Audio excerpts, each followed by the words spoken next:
Greetings all, and welcome to Luca Sprues. Now, if I've timed this video correctly, which I definitely always do, this will be coming out on April 1st. And originally I'd been hoping to get some sort of fantasy weird kit done as like a bit of a prank video to do for this day, but I didn't really get time to organize anything, so instead we will be taking a look at a kit that is of a vehicle that was designed by a bunch of fools instead. Yes, it is the VESPID 1/72nd scale Panzerkampfwagen 8 Maus V2. So this is not the first time dealing with VESPID. I've also had a look at the Panther Ausführung with the infrared sight, which was a really cool kit. So if you haven't seen my videos on that so far, I've done an inbox review, go check them out. I've nearly finished that model, and once I do, there'll be another 3-part series on building, painting, and weathering that as well. But for today, let's have a look at what's inside this box.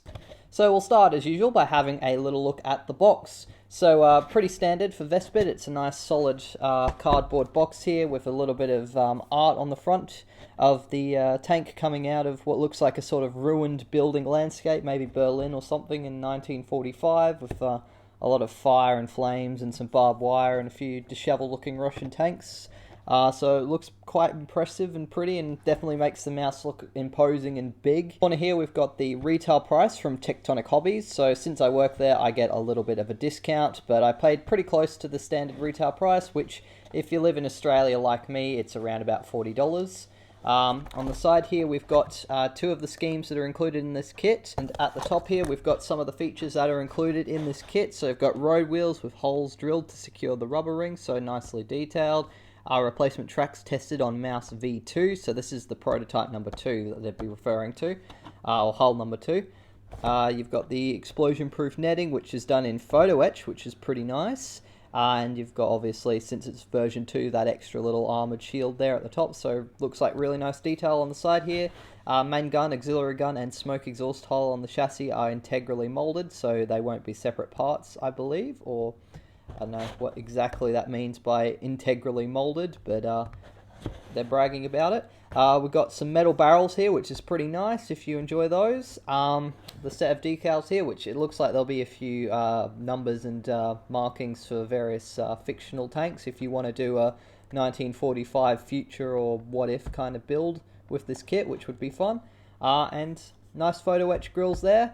On the side here, just a repeat of the box art, and again on the other side. So, nothing on the back, by the way, which is pretty normal. So let's open it up and have a look at the instructions first of all. When you open this up, there is actually quite a lot of sprues. So we've got the instructions here, which we'll take a closer look at in just a sec. And you've got, what's that, 1, 2, 3, 4, 5, 6 molds of sprue. And the hull, which comes in 2 separate pieces there, and the turret itself, which is in one.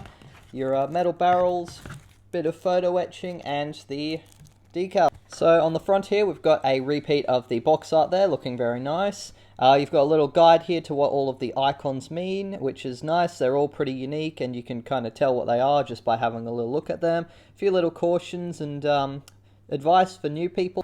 You've got a nice little sprue map here, so you've got A, which is 2 of them, B, which there are 2 of, you've got the turret there, and the 2 hull parts, 1 set for D, and 1 set for E, which is looks like more turret components. Then you've also got your metal barrel, photo etch, and the decals marked out there. Colour guide down the bottom here, so there's one available for Mr. Hobby colour, which are a little bit tricky to get in Australia.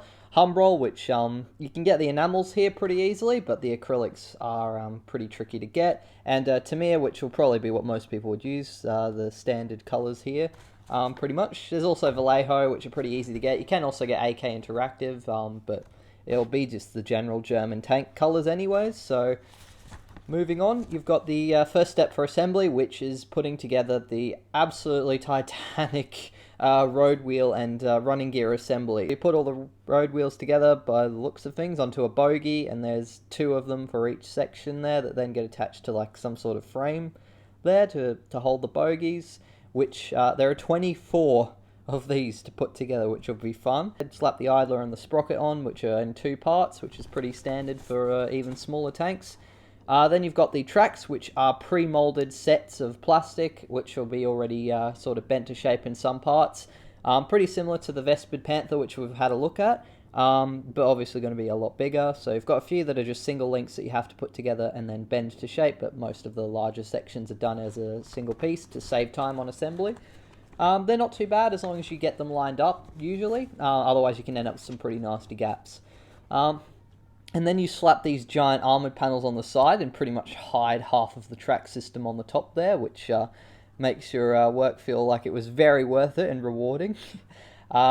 Couple of little tow hooks by the looks of things, and another little support structure for the idler. Inside of the hull now, where you glue the frames to the inside underneath the bottom, so that's the photo etch parts there, which looks pretty good. And there's a few armoured panels here, which I think they put on the second hull, but not the first, which just protects some of the weaker spots on the tank, like where the all the vents and systems are for the engine. A couple of, like, it looks like tail lights there. There's the absolutely massive driver's hatch and a set of lights for the front there. You've got that gigantic fuel tank at the back there with a little photo etch sort of, I don't know what you'd call it, like some sort of strap to keep it in place. Then you attach it to the bottom half of the hull through those little slits there. And then you're assembling the turret here, so that's the mantlet for where the gun is. That's your coaxial gun, which I think was a 75mm if I'm not mistaken. This looks like some sort of assembly so that you can get the gun to elevate and depress, so go up and down. So a little bit fiddly there, but otherwise okay. For some reason they've flipped from booklet style, I think, in this to an open plan. I prefer personally booklets, but hey, it's still pretty clear instructions. Then it looks like you install the mantlets onto the elevation system there. You've got either the plastic or the metal barrel that you put into place. Then the turret roof, or sides as well, come as one piece with a few little hatches and vision slits to put into place. And then you attach it to the top of the turret like you would with pretty much any tank. So overall assembly looks pretty similar to the VESPID Panther, nothing too tricky there or unique. It's relatively sparse on the outside. There's not really any areas for tooling or anything included, but given that these were test vehicles, there probably wouldn't have been much equipment they were carrying. Once they were in the field, they would have had to carry all the cruise gear and all the pioneering tools and all of that stuff. And here's your painting guide. So you've got option number 1, 1944. I'm not going to attempt to pronounce that with my atrocious Australian accent because it's not going to come out right. But this is pretty standard German tank scheme with the grey colour on the outside. The VESPID instructions I think are quite nice because they show the base colour and also a little bit of weathering, so you can get a little bit of inspiration from that. Option number 2, the Testcenter. I'm going to try this one, Kummersdorf and Berlin. I can do Berlin, obviously. Yeah, so this is, you'll see a lot of pictures of the tank like this with the tricolour scheme, so it would have been the dark yellow and then they would have painted the red and green, red, brown, green and random sort of stripes like this. So it looks pretty nice. I think that's the one we see on the cover there. And then you've got one that's just in the basic yellow scheme there. So pretty boring and generic, similar to the German grey, except obviously it was yellow. So quite nice instructions. You've got 3 schemes there, which were historical, and obviously being a mouse, you could go a little bit what if and do your own scheme, which is I think what they were intending with all the extra decals, because I don't actually see any decals required for any of these schemes, but we have quite a few included. So that's the instructions. Overall, I'd say they're really quite good. They're very easy to follow. The assembly is relatively simple for a tank with this complex road wheel system, but otherwise there's nothing too much to go wrong here, and it's all nice and clear. So let's have a look at the plastic. Okay, so against the odds, I managed to get all of the plastic bags opened, so now we can have a close look at the sprues. Starting off with frame A, which there are 2 of. These are all of your road wheels, and as you can see, there are quite a lot of them. But all of the sprues seem to be really quite clean. There's barely any flash, and no real sink marks or any ejector pin markings that are in inconvenient places. You can see a couple of like ejector pin marks on the underside of all the brackets there, but you're not going to see those. They're going to be very well hidden. Again, a couple more on the inside there, so really well designed sprues in terms of where the ejector pin marks are. Detail is really quite nice there. You can see on the sprocket wheels here, all of the teeth are really nicely molded. They're also attached to the sprue in some pretty easy places to break them off without damaging the teeth, which is a bit tricky to do in some kits, but it looks like it's going to be pretty easy. You can easily fit a hobby knife or a sprue cutter in that gap there because it's so big. All the rivets and bolts are done really nicely, and as you can see, there's a lot of keying to make sure that you assemble the parts correctly and they all line up and look good. So it looks like you've got your idler wheels here, which also have some really nice details. Lots and lots of road wheels, all really nicely molded. There's no real imperfections that I can see of, and hopefully you can't see any as well. Nicely detailed rivets there, and the large hex in the center there, so they look really quite nice. A ton more of the bogie supports, and these are the actual bogies themselves. It reminds me a little bit of the Sherman, like the HVSS suspension, but obviously it's like interleaved because Germany. But yeah, you can see some really nice detail on them, even though you're not going to see too much of it in the end. Very cleanly molded, and no real imperfections there. Very happy with that sprue. There's another one of those, just in case you didn't have enough road wheels, and as you can see, that sprocket's actually already kind of come loose from me moving it around, but it hasn't broken off the teeth, so that's really quite good. Moving on to the tracks, so you get 2 sprues of these, and like I said, they're pre-molded sections that are made out of the hard plastic, the same as the rest of the kit, so pretty easy to bend and manipulate if you need to add some curves. So you've got some of the larger sections so that you don't have to glue as many parts together where they are nice and flat and on the ground. And then for some of the curved sections, the links are actually pre-molded so that there's a little bit of a bend. So when you glue the other sections together, they'll line up nicely. You'll probably want to make sure that you don't mix up the part numbers on these ones, because the tracks are pretty specific to how they get assembled, and if you get it wrong, you can end up with some pretty nasty gaps. Moving on to the next sprue here, we have the mantlet and the lower section of the turret. Looks like some of the towing mounts, which are absolutely ginormous. A little bit of the frame for where the barrel for the gun sits, the elevation mechanism. Oh, that's what it's for. It's not the tow hooks. That's actually for the elevation. And then here are your pre-molded barrels. So this is probably what they mean by integrally molded. So they're done in such a way that you actually have the barrel hollowed out, which is really quite awesome. You don't tend to see that with a lot of other manufacturers that are pre-molded like that. Looks like there might be a bit of an imperfection on the small coaxial. Well, I say small, the 75mm coaxial cannon. It looks like there's been a bit of a sinkhole there, so you could fill that up with a bit of filler if you wanted, or you could just use the metal barrels, which we'll have a look at. Although maybe that's a design feature. If it's on that metal barrel, then I'd assume it is, but otherwise that looks like it may be a bit of an imperfection. But there's nothing on the larger, I think it was 128mm cannon there. The detail on this mantlet is really quite beautiful, actually. They've done like a texture that makes it look like it's the armored plating. But they've also done it so that it looks like it was carved out, which is how the real ones were built. So really beautiful detailing on it, and there's some nice little imperfections, but also the rivets are then done really cleanly. So they've done a really good job, I think, molding that mantlet there. It's going to look really nice without needing too much attention to get that texture to look good. You can just pretty much slap some paint on and it'll look like the real thing. And then there's not really too much to say about the lower section of the turret. It's pretty much going to be hidden, so there's not really any detailing on it. It's just got the pegs there so that it lines up with the top of the hull there, so you can fit them together and then rotate the turret pretty easily. Again, similar to the other sprues we've looked at, there's really no imperfections. There's barely any seam lines or anything either, so they've done a really good job molding these parts. They all look absolutely fantastic. And they should fit together just as well as the instructions have intended, since there aren't any imperfections, and VESPID kits tend to be quite nicely engineered as well, maybe a little complex, but generally the fit of them is pretty good. Moving on to the last set of sprues that have some of the molded smaller parts. I say small. Everything in this kit is going to be quite big for a 72nd scale tank. Here we've got the side plates there, and you can see they've done some recessed details there for the welding joints, which are absolutely massive on this thing. A little bit of recessed detail for some of the access panels there, and on the sides, it looks like they've done a little bit of a sort of texture for the armor on the sides, which look really quite nice. Up here you've got the armored plates for the shock traps to protect the engine deck that we were looking at, that were, like I've said, pretty sure they were only on the second hull, but they're looking quite nicely done. There's not really any imperfections to speak of. Some of the hatches here, looks like one of the vision ports, which again, really quite big for 72nd scale. Really nice detail there on some of the formation lights. Looks like there's a little handle there. And then these would be your towing mounts for getting the vehicle unstuck when it inevitably becomes bogged in some mud. Standard German lights, which are covered up to reduce how much light they're putting out. And the massive fuel drum at the back of the tank there.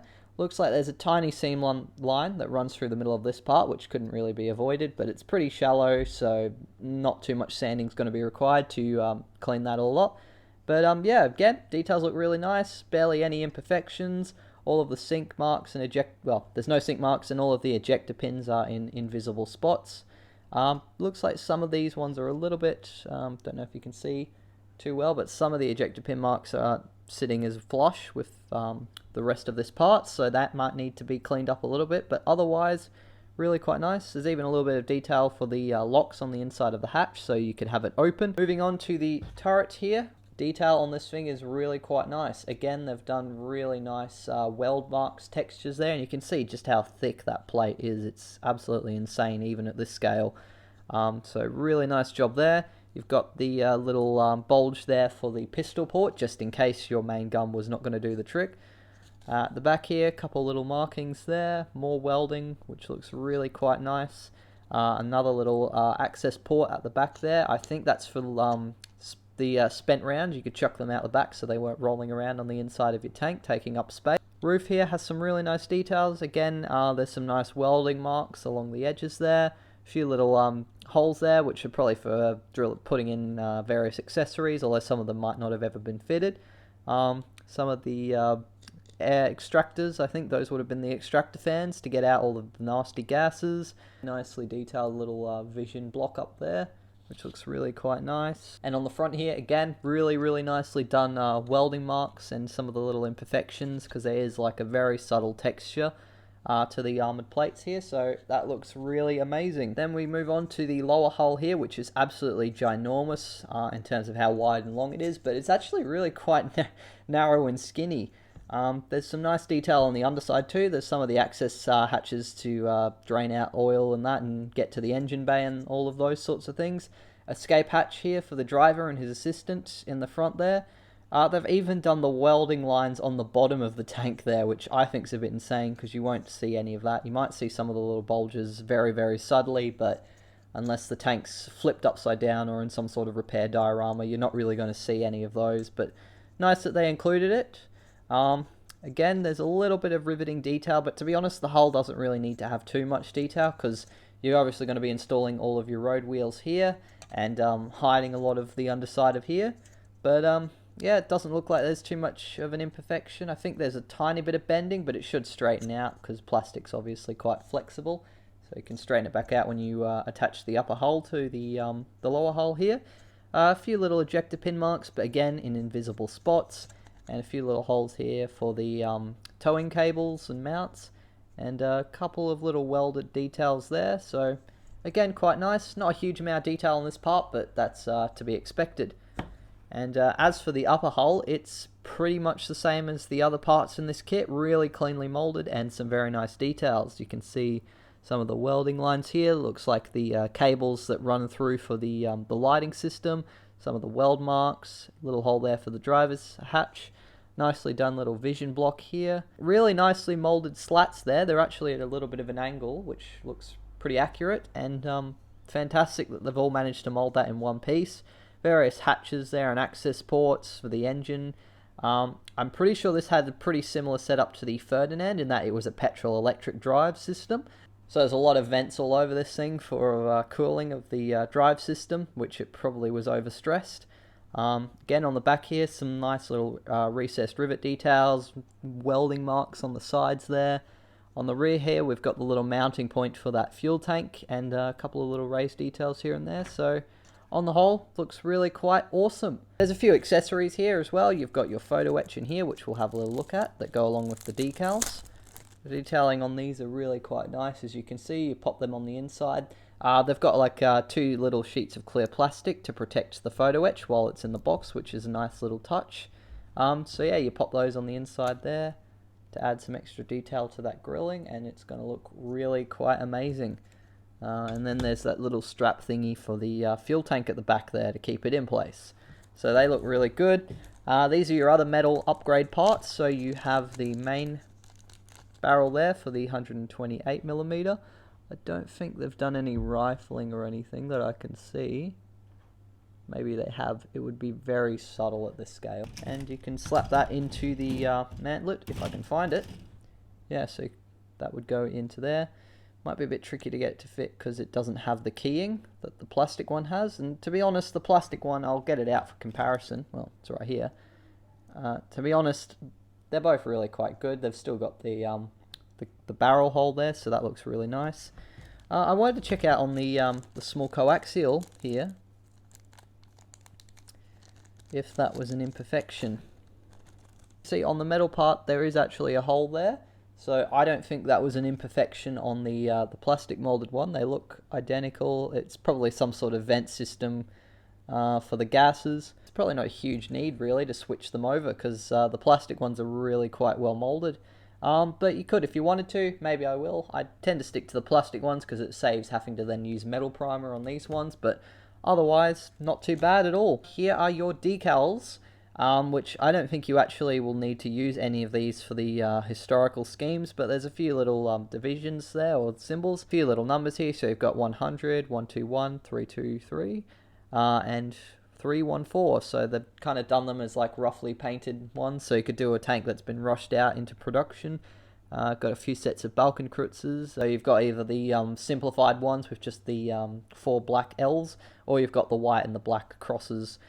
So yeah, I don't think you need them, like I said, but it's nice that they've included that if you wanted to do a fantasy scheme for this vehicle. So there we have the VESPID Panzerkampfwagen 8 Maus V2 in 1/72 scale. This is a pretty fantastic looking kit. The details are really nice. All of the molding is very clean and precise. Instructions are really clear. There's some nice little upgrade parts. The price is honestly not too bad, all things considered. It's a pretty large kit and there are some nice little upgrades. $40 is about what you'd expect to pay for a standard Revell 1/72 scale Panther or Panzer IV. So for a tank of this size with these details, not too bad at all. It's definitely one to have for the collection if you want a little bit more of a what if or fantasy German stuff, if that's what you're interested in. I'm tempted to maybe do a fictional scheme, although maybe I'll just do the tricolour testing scheme, and every now and again I'm sure this tank, because it's so famous thanks to a lot of wargaming online stuff, might feature in some of my animations. So very happy to have picked up this kit and very much looking forward to doing a build video on this one when I finally get around to it. That's it for now. Hope you enjoyed this video. If you did, please be sure to leave a like, and also any questions or quips, put them down in the comment section below. Big shout out to my wonderful patrons for helping me to fund my modeling obsession and doing all my videos as well. Stay tuned for a build video on this in the future. And a big shout out to Techtonichobbies where this kit is available. Thanks again, and until the next video, model on!